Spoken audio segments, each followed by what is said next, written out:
Hey everybody, I hope you guys are doing all right. Um, I I know today is probably it goes without saying it's a grim day because I know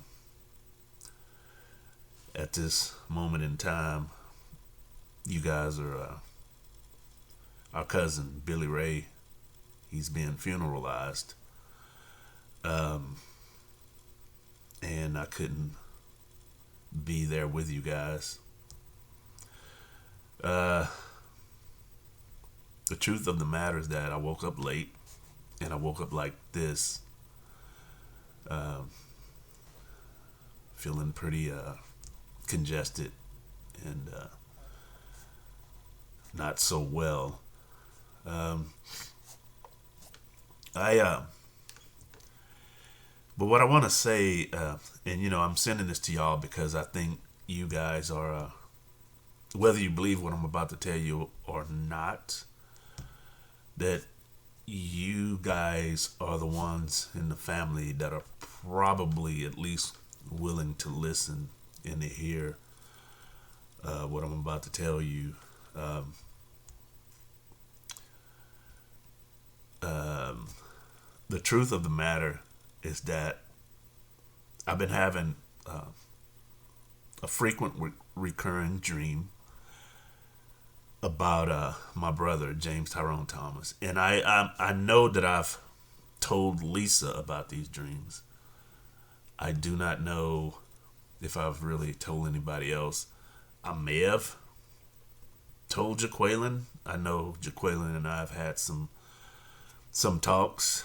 Uh, I'm not sure if I've mentioned these dreams, but I would have a recurring dream about Tyrone. And these recurring dreams started happening not long after he passed away, uh, back in October. October the 1st. I'm sorry, October the 31st to be exact. Halloween. Yeah, he passed away on Halloween back in 2017. Uh, that being said, after his passing, I started having these recurring dreams over the years. From 2017 to current 2025, these recurring dreams about Tyrone, and they've all had the same theme, even though the circumstances in each dream were different. They all had the same theme, and the theme of all these recurring dreams was he'd show up at my house, or some kind of way he'd find me. One time he showed up at my house. Another time I was at a bus stop waiting on a bus to go to work, and he showed up driving a taxi cab. And other times, a couple other times, I recall me going down to the house in Galveston, mom's house in Galveston, and him coming there and picking me up from the house in Galveston. And each time he'd say, let's go. And the presumption on my part that we were going to familiar venues. Like one time we were supposed to go to a club. We would, I would go down there, certain times, and it would on the weekends he'd come by, and we'd go to whatever club, have a beer, or the place in the hotel, the Hilton Hotel, I believe. Listen to a live band, have a couple of beers, that kind of thing. And so the assumption we would do something similar to that. One time he was going to take me fishing with him. The time that I mentioned earlier, when I was at a bus stop, he showed up, drove by the bus stop, saw me there, and told me to get in the cab, saying that he was gonna dropped me off to work because, I was waiting on the bus to go to work. And during that dream and all the other dreams like that, each and every time when I'd get in a vehicle and we'd be on our way to wherever we were going to go, he'd stop somewhere during the journey and let me out. And he'd say something like, I can't take you where I'm going. Something to that effect. I can't take you with me. And I'd, be left wondering, what's going on with that. And, I'd wake up afterward. So this has been a recurring dream. The theme has been the same, even though the circumstances that the theme indwells would be different. And then last night, I figured out what was going on because the dream came to me again. And this is the first time it ever happened on Halloween, the anniversary of his passing. And in this dream, there were differences. And in this dream, he showed up here at my house in Austin, and he wanted to take me to go somewhere. And I really didn't ask, that I recall, about where we were going to go. But the difference in this dream, one of the differences at least, is that he asked to drive my car. He didn't have his own vehicle, so he wanted to drive my car. And I'm like, oh yeah, well, he's my brother, so I let him drive my car. And so we got in the car. He backed out of the driveway. And, he kind of turned the wheel to be on the street. But he didn't put the car in drive. He left it in reverse. And he started driving backwards. And so I asked him, hey man, what are you doing? Why are you going backwards? But he didn't answer. And he just kept driving backwards. And I asked him also, where are we going? And he wouldn't answer.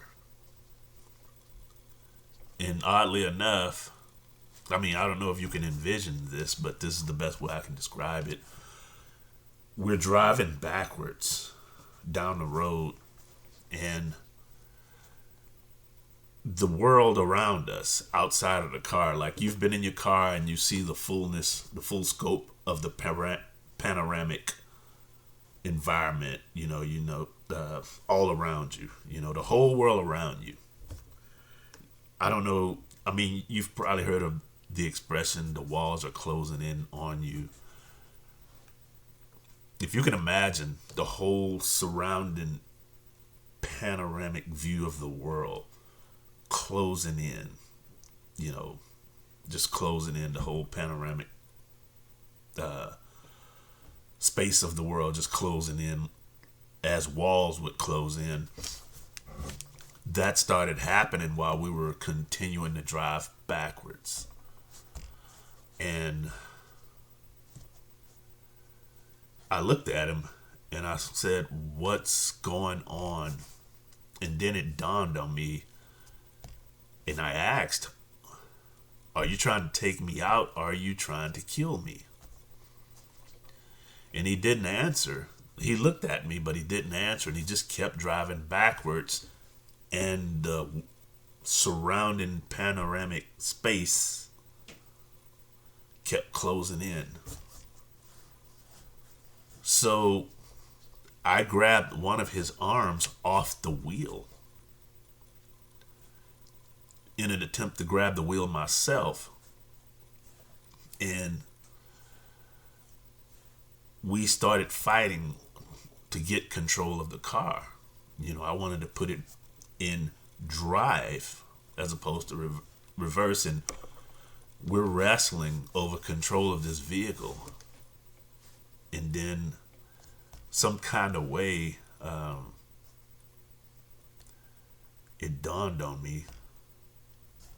I just reached over to my passenger door handle, opened the door, and hurled myself out. And that's when I woke up. And I woke up late. And I woke up like this, feeling like I used to feel as a kid. I don't know if Lisa remembered because she was very, very young. But I was asthmatic as a kid. And and then it dawned on me. That throughout the course of the years, during those dreams, that wasn't my brother at all.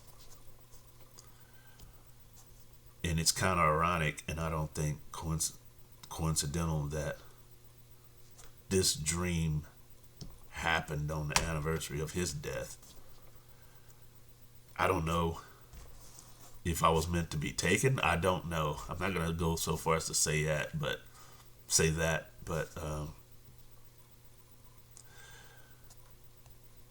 also,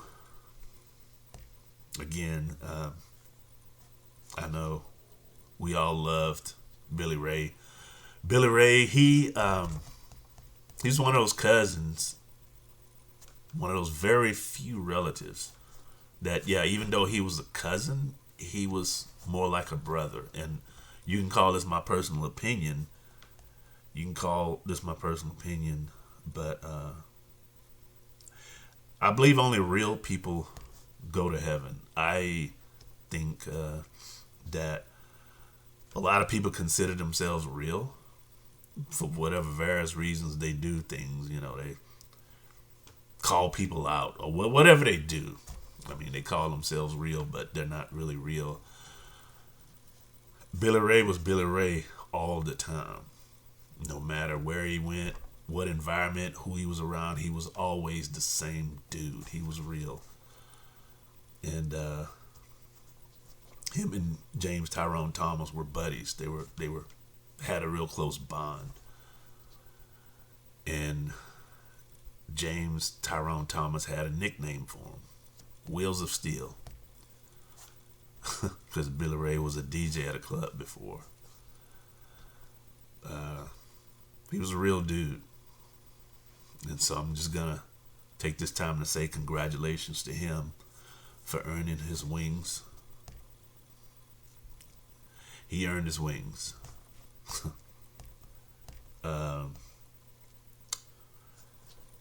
Nevertheless, again, I know this is probably grim circumstances. Maybe